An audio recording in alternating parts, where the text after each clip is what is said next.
We have a pursuit in downtown LA that's been going on for about 10 minutes. We have Jim Holcomb up in Sky 12. Jim, what's going on? Muslim leaders in Orange County are preparing for a potential backlash after last week's attacks. These are heroes that should be honored no matter what, and they should be out there because of what they've done. There's more to report tonight about that bed bug infestation at a homeless shelter in San Luis Obispo. It's hard to find a parking spot on campus, but according to this article in the Daily Titan, lack of parking etiquette doesn't make it any easier. The Telegraph also reports that at least 129 people have died, and many are still in intensive care.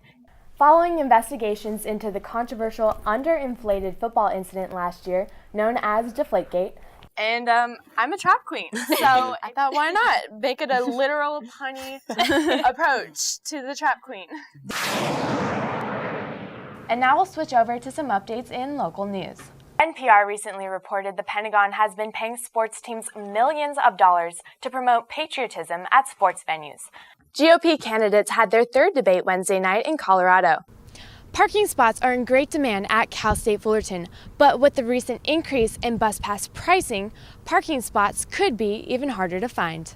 Updated reports on recent California earthquakes prove that they are not confined to separate faults. Being president and vice president are not easy jobs. What are some of the challenges you think that you'll face this year?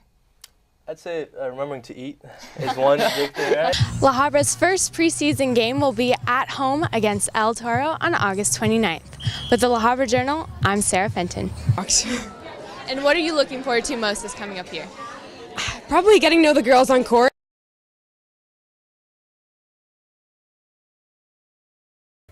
The perfect dress. It takes time, energy, and of course, money.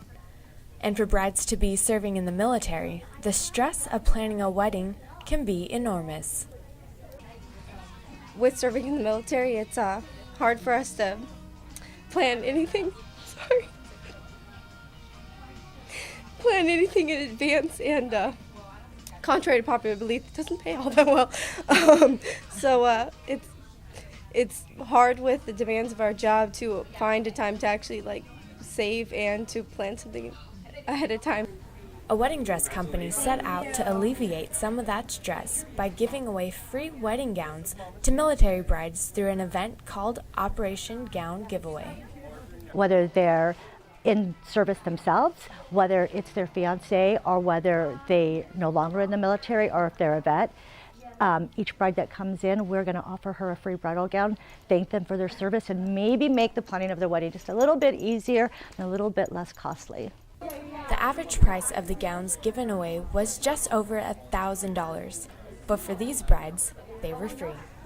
Military brides spent their Veterans Day searching for their free dream dress at Alfred Angelo in Brea. Cassie Wells, an aviation structural mechanic for the Navy, was given a few hours to look for her dream dress before she had to go back to base.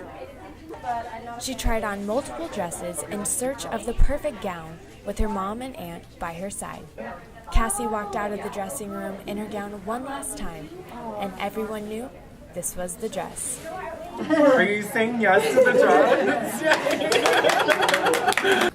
Even though Cassie has to go back to work, this is one thing she can check off her list before her big day in September. I'm Sarah Fenton in Brea reporting for OC News. Everybody back! Out! I swear to God, I'll blow this place up! Police didn't have to look far for two suspected terrorists during an afternoon news conference. A terrorist group called the Eco Defense Front barged into the room just as LAPD officials named them as arson suspects. Mr. Tony Pacquiao and Mrs. Tina Montano will be processed and booked for their involvement in this, mainly for maintaining an explosive device and for their contributions to this fire. 2 days ago, members of the Eco Defense Front group say they started the fire in these hills, which spread to over 1,000 acres. Police are still investigating and say that this could be an act of eco-terrorism. We are saving the earth! These people are building here! Donald Trump! 4 other members of the group were arrested this morning. Are you looking for other members of this organization? Correct. This is an extensive list of other individuals, and we are looking at other people that are involved in this environmental group. Are they located nationally or mainly within the state? This is a national organization. While firefighters quickly contained the flames, it made finding 2 lost hikers more challenging. Search! With a little help from Pearl the rescue dog, LA County firefighters found the man and woman crouched against a mountain cabin. Police believe the group may be responsible for several acts of vandalism across Southern California. Officials are reminding the public too. Always be aware of your surroundings, always be aware of what's going on. That's something we always tell people. Know who belongs where. If you see something suspicious, call us right away and we'll investigate it. Sarah Fenton, Malibu News 12.